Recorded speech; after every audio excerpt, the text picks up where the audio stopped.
சினிமாங்கிற medium, அதில இந்த screen play structure, script format, அதில இருக்கிற ட்ரோப்ஸ்ன்னு இந்த எல்லா விஷயங்களும் வெஸ்டர்ன் கண்ட்ரீஸ்லேருந்து நம்ம ஊருக்கு வந்திருக்கலாம். ஆனா, ஒரே பாட்டுல பெரிய ஆள் ஆகுறாங்கங்கிற அந்த கான்செப்ட் இருக்கு இல்லையா? அது கண்டிப்பா இந்தியன் சினிமால தான் ஆரிஜினேட் ஆயிருக்கணும். அதுவும் முக்கியமா தமிழ் சினிமால. அண்ணாமலை படத்துல வர வெற்றி நிச்சயம், தென் ஓஜி பாட்டு இருக்கு இல்லையா? சூரியவம்சம்ல நட்சத்திர ஜன்னலில், தென் படையப்பா படத்துல வர வெற்றி கொடிகட்டு. இந்த எல்லா பாடல்களும் இன்னும் மெமரபிளா இருக்கிற முக்கியமான காரணம், இந்த பாடல்கள் நிஜ லைஃப்லயும் நம்மளுக்கு தர ஒரு நம்பிக்கை தான். அஃப்கோர்ஸ் அதெல்லாம் படம் அப்படிங்கிறது நம்மளுக்கு தெரியும். ஒரே பாட்டுல பெரிய ஆளாக முடியாது அப்படிங்கிற விஷயத்தையும் நம்ம டயலாக்ல சொல்லுவோம். ஆனா அந்த பாட்டு அதுல இருக்கிற அந்த சக்சஸ்லாம் ஆடியன்ஸ்க்கு வொர்க் ஆகணும் அப்படின்னா, அதுக்கான பில்டப் கரெக்ட்டான அதுக்கான சிச்சுவேஷன்ஸ்லாம் ப்ராப்பரா ஸ்கிரிப்ட்ல உட்காரணும். இன்னைக்கு அப்படி ஒரு பாட்ட நம்ம பார்க்க போறதில்ல. அப்படி ஒரு பாட்டுக்கான லீட் இருக்கு இல்லையா? அந்த செட்டப் சீன். அந்த சீன தான் நம்ம பார்க்க போறோம். அண்ட் இந்த சீன் அண்ணாமலை ரிலீஸ் ஆகுறதுக்கு பல வருஷங்கள் முன்னாடி ரிலீஸ் ஆன தாவணி கனவுகள்ங்கிற படத்துல இருந்து.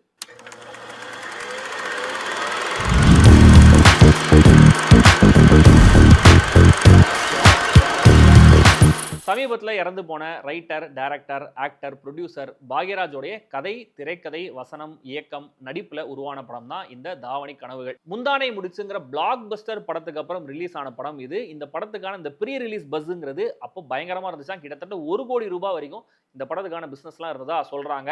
அதனாலேயே இந்த படம் ரிலீஸுக்கு ஒரு நாள் முன்னாடி பாக்யராஜ் வீட்டுக்கு இன்கம் டாக்ஸ் ரெய்ட் எல்லாம் வந்திருக்கு. அந்த அளவுக்கு பரபரப்பா கிரியேட் பண்ண படம் இது. இந்த படத்துல ஒரு முக்கியமான சீன் தான் ஹீரோ சுப்பிரமணி அப்படிங்கிற அந்த கேரக்டருக்கு பிரேக் த்ரூ கிடைக்கிற மொமெண்ட். அதுக்கு முன்னாடி இந்த படத்துல என்ன நடந்துச்சு? சுப்பிரமணி ஒரு கிராஜுவேட். அவருக்கு 5 தங்கச்சிங்க. ஆனா அவருக்கு வேலை கிடைக்கல. இவங்க ஃபேமிலி வறுமையில கஷ்டப்படுறாங்க. இவருக்கு தகுதி இருந்தாலும் வேலைக்கு எவ்வளவு முயற்சி பண்ணாலும் போற இடத்துலலாம் சுப்பிரமணிக்கு ஏமாற்றம் தான் கிடைக்குது. எப்படியாவது 5 தங்கச்சிங்களுக்கும் நல்ல இடத்துல கல்யாணம் பண்ணி தரணுங்கிறது தான் சுப்பிரமணிக்கு இருக்கிற கோல், பிரஷர் எல்லாமே.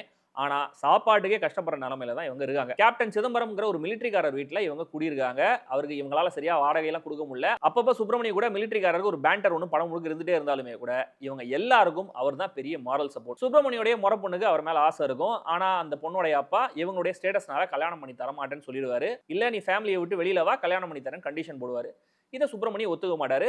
ஒரு பாயிண்ட்ல மெட்ராஸுக்கு போய் வாய்ப்புகள் தேடலாம் அப்படின்னு சுப்பிரமணி முடிவு பண்ணி மிலிட்டரிக்காரர் உதவியோட மெட்ராஸ் வராரு. சுப்பிரமணி வரும்போது அமைச்சரா என்னெல்லாம் பண்ணி பணம் சம்பாதிக்கலாம் அப்படின்னு ஒரு செக்லிஸ்ட் எல்லாம் போட்டு வச்சிருப்பாரு. அங்க கொள்ளை அடிக்கலாம், ரஜினி மாதிரி நடிகர் ஆகலாம் அப்படின்லாம் போட்டிருப்பாரு. ஆனா அது எல்லாமே அவருக்கு பேக் ஃபயர் ஆகும். மிலிட்டரிக்காரருடைய ஃப்ரெண்டு பொண்ணு தான் மெட்ராஸ்ல சுப்பிரமணிக்கு ஹெல்ப் பண்றாங்க. அவங்க சினிமால ஜூனியர் ஆர்டிஸ்ட். அதனால சுப்பிரமணிக்கும் ஒரு பாயிண்ட்ல ஜூனியர் ஆர்டிஸ்டா வேலை வாங்கி தராங்க. அதுலயும் அவர் சொதப்புற மாதிரி ஒரு ஃபன்னியான மாண்டேஜ் இருக்கு. ஒரு நாள் இவருடைய வேலை முடிஞ்சு நடக்கிற வேற ஒரு ஷூட்டிங்க சுப்பிரமணி வேடிக்கை பார்த்துட்டு இருப்பாரு. அங்க ஆரம்பமாகுது இந்த சீன். இவர் வேடிக்கை பார்க்கறாரு இல்லையா? அந்த சீன் வந்து இயக்குனர் பாரதிராஜா டைரக்ட் பண்ணிட்டு இருக்கிற ஒரு சீன். அந்த சீன் இவருக்கு திருப்திகரமாவே இருக்காது. ஒரு அண்ணன் தங்கச்சி கேரக்டர் ரொம்ப எமோஷனலா பேசுற சீன். கூடவே பாரதிராஜா கூடவே ரைட்டர் வேற இருப்பார். அவர் 2, 3 ஆப்ஷன்லாம் கொடுப்பாரு. ஆனா எல்லாமே டைரக்டர் பாரதிராஜாவுக்கு பயங்கர கிரிஞ்சா தான் இருக்கும். ஒரு பாயிண்ட்ல பயங்கரமா வெறுத்து போய் பிரேக் அப்படின்னு கத்திட்டு பிரேக்குக்கு போயிருவாரு. சாப்பிட கூட மாட்டாரு. இந்த சீனை எப்படி தான் கிராக் பண்றது அப்படின்னு சிகரெட் பிடிச்சிட்டே யோசிச்சுட்டு இருப்பாரு. So already Radhika character Bhagyaraja சாப்பிட கூப்பிட்டுருப்பாங்க. அப்ப அவர் வரமாட்டேன்னு சொல்லியிருப்பாரு. இப்ப பிரேக் விட்டதுனால 2 பேரும் சாப்பிட போயிருப்பாங்க. இப்போவும் ராதிகா சீரிஸா சாப்பிட்டு இருப்பாங்க. ஆனா பாக்யராஜ் நடந்த சீனை பத்தி தான் யோசிச்சுட்டு இருப்பாரு. பாக்யராஜ் கேரக்டர் புலம்புறத பார்த்துட்டு ராதிகா என்னதான் பண்றதுன்னு கேட்பாங்க. இல்ல என் மனசுல இருக்கிறத நான் கொட்டி தான் ஆகணும். அப்பதான் எனக்கு ஆறுதலா இருக்கும் அப்படின்னு பாக்யராஜ் பேச ஆரம்பிப்பார். இப்ப நான் தான் அந்த அண்ணன், நீ தான் அந்த தங்கச்சி கேரக்டர், வா நம்ம 2 பேரும் நடிச்சு பார்க்கலாம் அப்படின்னு அவங்கள ஃபோர்ஸ்ஃபுல்லா புடிச்சு இழுத்து வச்சு நடிக்க ஆரம்பிப்பாரு. இவருக்கு ஆல்ரெடி ஊர்ல 5 தங்கச்சிங்க இருக்கிறதுனால அதுல ஒரு தங்கச்சி இங்க இருக்கிற மாதிரி நினைச்சு ரொம்ப எமோஷனலா இவர் டயலாக் பேச ஆரம்பிப்பாரு. இத பார்த்துட்டு அங்க இருக்கிற பாரதிராஜா பயங்கரமா இம்ப்ரெஸ் ஆகி சீன் முடியும் போது கட் இட் அப்படின்னு அவரே மறந்து கத்துவாரு. அப்பதான் பாரதிராஜா இதெல்லாம் பார்த்துட்டு இருக்காரு அப்படின்னு பாக்யராஜுக்கே தெரிய வரும். மெதுவா நடந்து வந்து பாக்யராஜை பிடிச்சு இந்த படத்துக்கு ஹீரோவும் நீதான், ரைட்டரும் நீதான் அப்படின்னு சொல்லுவாரு. கட் ஒரு நாயகன் உதயமாகிறான் பாட்டு ஆரம்பமாகும். இந்த படம் வந்த காலகட்டத்தில் மற்ற இண்டஸ்ட்ரி பத்தி தெரியல. பட் தமிழ் சினிமாவை பொறுத்த வரைக்கும் ரைட்டிங்குக்கே அதிக முக்கியத்துவம் இருந்த காலகட்டம். பாலு மகேந்திரா, மகேந்திரன் மாதிரி ஒரு சில இயக்குநர்கள் மட்டும்தான் இந்த விஷுவல் ஸ்டோரி டெல்லிங்க கொஞ்சம் கொஞ்சமா அவங்களோட படங்கள்ல யூஸ் பண்ண ஆரம்பிச்சிருந்தாங்க. மற்றபடி பெரும்பாலான இயக்குநர்கள் பாக்யராஜ் உட்பட சொல்ல வர விஷயம் கன்வே ஆகுதா அப்படிங்கிறதுலாம் நிறைய ஃபோக்கஸ் பண்ணியிருந்தாங்க. இந்த விஷுவல் ஸ்டோரி டெல்லிங், கேமராவை இந்த இடத்துல வைப்போம், ஃப்ரேமிங் இப்படி பண்ணுவோம் அப்படின்றாலும் ரொம்பலாம் மெனக்கெட்டு நான் பார்த்தது இல்லை. ஸோ இந்த சீன்லையுமே கூட ரைட்டிங்குக்கும் பெர்ஃபார்மன்ஸஸுக்கும் தான் அதிக முக்கியத்துவம் இருக்கும். சினிமாவை பொறுத்த வரைக்கும் எவ்வளோ டேலண்ட் இருந்தாலும் எவ்வளோ ஹார்ட் ஒர்க் பண்ணாலும் being at the right place at the right time அப்படிங்கிறது ரொம்ப ரொம்ப முக்கியம். சும்மா அவங்களை எதாச்சும் ரோட்ல பார்த்தோம், சும்மா எதாச்சும் லிஃப்ட்ல பார்த்தேன், அப்படியே அவங்களை ஆக்டரா காஸ்ட் பண்ணிட்டா அவன் பாப்புலர் ஆயிட்டாங்கன்னு சொன்ன சம்பவங்கள்லாம் நம்ம ஊரில் நடந்திருக்கு. ஸோ இந்த ஃபேக்டரை பெர்ஃபெக்டாக இந்த சீனில் கேப்சர் பண்ணியிருப்பாரு பாக்யராஜ். ஸோ இந்த ஒரு சிண்ட்ரெல்லா மொமெண்ட் இருக்கு இல்லையா, அது நமக்கும் நடக்காதா அப்படின்னு ஆடியன்ஸையும் ஃபீல் பண்ண வைப்பாரு. நம்ம சீரிஸோடைய முதல் எபிசோட்ல அந்த முதல்வன் சீனோடைய பிரேக் கிரவுண்ட்ல சொல்லியிருப்பேன். புகழேந்தி கேரக்டர் டக்குன்னு பயங்கர அறிவார்ந்த கேள்விகள்லாம் கேட்கறதுக்கு ப்ராப்பரான டீடைலிங் இந்த படத்துல இருக்காது அப்படின்னு. ஆனா இந்த படத்தை பொறுத்த வரைக்கும் சுப்பிரமணிங்கிற கேரக்டருக்கு எவ்வளவு விட்டு இருக்கு, எவ்வளவு இன்டெலிஜென்ஸ் இருக்கு, அவர் எவ்வளவு ஸ்மார்ட்டுங்கிற எல்லா விஷயத்தையும் ஆல்ரெடி நம்மளுக்கு சொல்லியிருப்பாங்கிறதுனால இந்த மொமெண்ட்ல அவர் அந்த ஸ்பாட்ல டயலாக் யோசிச்சு சொல்றாரு, அந்த சீனே அவர் எழுதுறாரு, இம்ப்ரவைஸ் பண்றாருங்கிற மாதிரியான விஷயங்கள்லாம் ரொம்ப கன்வின்சிங்காகவே இருக்கும். அண்ட் இந்த சீன் ஒரு வகையில பாக்யராஜோட ஒரு மெட்டா மொமெண்ட். ஏன்னா அவர் இயக்குனர் பாரதி ராஜா கிட்ட நிஜமாவே அசிஸ்டண்டா ரைட்டரா ஒர்க் பண்ணவர்.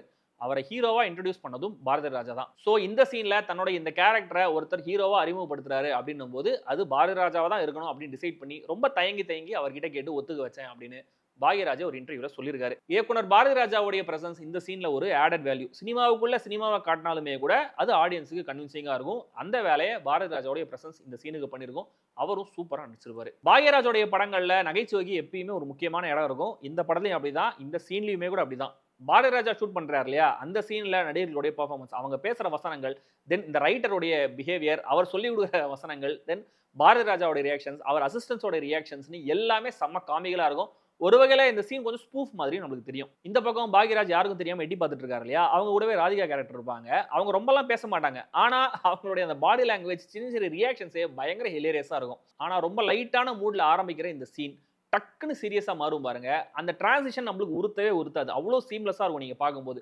அதுக்கு முக்கியமான காரணம் பாக்யராஜோடைய ரைட்டிங் அண்ட் பெர்ஃபார்மன்ஸ் அண்ட் இளையராஜாவுடைய பின்னணி இசை. இந்த சீன்ல இன்னொரு பிரில்லியன்ஸா பாக்யராஜ் பண்ணியிருப்பாரு. ராதிகாவை வந்து நிக்க சொல்லி அடிச்சு அட வச்சு நடிக்க சொல்றாரு இல்லையா, அந்த இடத்துல தன்னுடைய தங்கச்சியே இருக்கிற மாதிரி அவர் இமேஜின் பண்ணுவாரு. நிஜமாவே அவரோட தங்கச்சி கேரக்டர் அங்க கொண்டு வந்திருப்பாங்க.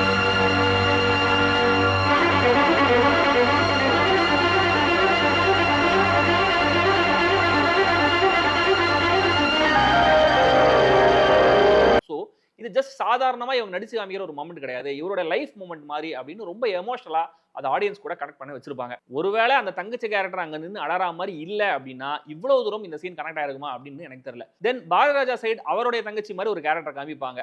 பாக்யராஜ் நடிக்கிறது எல்லாத்தையுமே பாரதிராஜா ரொம்ப சீரியஸா அப்சர்வ் பண்ணிட்டு இருப்பாரு. அவர் முகத்துல பெருசா நமக்கு ரியாக்ஷன் தெரியவே தெரியாது. சோ அவருக்கு மட்டும் க்ளோஸ் அப் போயிருந்தாங்கன்னா அவர் மைண்ட்ல என்ன ஓடுது அப்படிங்கிறது ஆடியன்ஸ்க்கு புரிஞ்சிருக்காது. சோ பக்கத்திலேயே ஒரு தங்கச்சி கேரக்டர் நிக்க வச்சதுனால அந்த தங்கச்சியோட ரியாக்ஷன்ஸ் தென் பின்னணி இசை மூலமா இங்க பாக்யராஜ் பண்றது எல்லாமே பாரதிராஜாக்கு கனெக்ட் ஆகுது, அவருக்கு பிடிச்சிருக்கு அப்படிங்கறதையும் நம்மளுக்கு கன்வே பண்ணிருப்பாங்க. படம் ஆரம்பிச்சு கிட்டத்தட்ட 1.5 மணி நேரம் வரைக்கும் இந்த சுப்பிரமணியங்கிற கேரக்டர் பட்ட கஷ்டத்துக்கு எல்லாம் இந்த ஒரு மொமெண்ட்ல ரிலீஃப் கிடைக்குது. இதுக்கு முன்னாடி சீன் ஒரு சென்டிமெண்ட் சீன். அந்த சீன்ல மிலிட்டரிக்காரர் கேரக்டர் கடவுள் நம்பிக்கை இருக்காது. ஆனா தன்னுடைய கடைக்கு பக்கத்துல இருக்கிற பிள்ளையார் கிட்ட போய் இது வரைக்கும் நான் யாரையும் கும்பிட்டதே இல்லை, இந்த சுப்பிரமணிய பையனுக்காக உங்ககிட்ட நான் வேண்டிக்கிறேன் அப்படின்ற மாதிரி ஒரு வேண்டுதலை முன்னாடி வைப்பாரு. அதுக்கு அடுத்த சீன் தான் இந்த ஷூட்டிங் சீன். ஸோ ஒரு வகையில டிவைன் இன்டர்வென்ஷன் அப்படிங்கிற அந்த ட்ரோப்பும் இந்த சீன்ல சேருதுன்னு நம்ம வச்சுக்கலாம். உங்களுக்கு எப்படியோ தெரியல, எப்போ இந்த சீனை ரேண்டமா டிவியில பார்த்தாலும் ஆர் என்னோட ஃபீட்ல பார்த்தாலும் கிளிக் பண்ணி ஃபுல்லா பார்க்காம நான் இருந்ததே கிடையாது. எக்ஸ்ட்ரா இந்த சீன் சம்பந்தமா இன்னும் 1-2 விஷயங்கள் ட்ரிவியாக்கள் இருக்கு. இந்த சீனை ஏவிஎம்ல ஷூட் பண்ணிருக்காங்க. அந்த செட்ல ஷூட் பண்ணிட்டு இருக்கும்போது பக்கத்து செட்ல ஷூட்டிங்க்கு அமிதாப் பச்சன் வந்திருக்காரு. ஸோ அமிதாப் பச்சன் இங்க பாக்யராஜ் ஷூட் பண்ணிருக்காரு அப்படின்றத கேள்விப்பட்டு இவங்க ஷூட்டிங் வந்து வேடிக்கை பார்க்கறதுக்காக உட்காந்துட்டாராம். ஆஹா, அமிதாப் பச்சன் வந்திருக்காரு, அவர் முன்னாடி நம்ம நடிச்சு ஷூட்லாம் பண்ணோமா அப்படின்னு தயங்கிட்டு பாக்யராஜ் வெயிட் பண்ணிருக்காரு. அமிதாப் பச்சன் இல்லை நீங்க ஷூட் பண்ணுங்கன்னு சொல்லியும் இவர் ஷூட் பண்ணவே இல்லையா. அவர் போற வரைக்கும் நான் வெயிட் பண்ணிட்டு போனதுக்கு அப்புறம் தான் ஷூட் பண்ணேன் அப்படின்னு பாக்யராஜ் ஒரு பேட்டியில சொல்லியிருக்காரு. அண்ட் இன்னொரு விஷயம், இவர் ரைட்டரா இருந்து பயங்கரமா பிராக்டிஸ் ஆனதுனால இவர் கையில ஸ்கிரிப்ட் பேப்பர்னு ப்ராப்பரா இருக்காதான். எல்லா விஷயமே ஒரு மண்டைக்குள்ள தான் இருக்கும். அங்க ஸ்பாட்ல சீன் என்ன, டயலாக் என்னன்னு கேரக்டர் சொல்லி கொடுத்து தான் நடிக்க வைப்பாராம். ஸோ அவருடைய குரு பாரதிராஜாவை நடிக்க வைக்கும் போது இதே மாதிரி பண்ணியிருக்காரு. பாரதிராஜா ஆச்சரியப்படாராம், என்னது கையில ஸ்கிரிப்ட் பேப்பரே கிடையாதா, அப்படியே சொல்லி நடிக்க வைப்பியா அப்படின்னு. ஏன்னா அவரு ஸ்கிரிப்ட் பேப்பர் இல்லாம ஷூட்டே பண்ண மாட்டார். இந்த சீனை இப்ப இருக்கிற ஜென்சி கிட்ஸ் பார்த்தாங்கன்னா ஷூட்டிங்ல பாரதிராஜா ரியாக்ட் பண்ணார் இல்லையா, என்னடா ஒரே கிரிஞ்சா இருக்கேன்னு, அப்படி ரியாக்ட் பண்றதுக்கு வாய்ப்புகள் அதிகம். ஆனா இந்த படத்துல நிறைய மெமரபிளான சீன்ஸ் இருக்கு. உங்களுடைய ஃபேவரட் சீன் என்ன, ஃபேவரட் மொமெண்ட் என்ன அப்படிங்கறத கமெண்ட்ல ஷேர் பண்ணுங்க. நம்ம அடுத்த எபிசோட்ல சந்திக்கலாம்.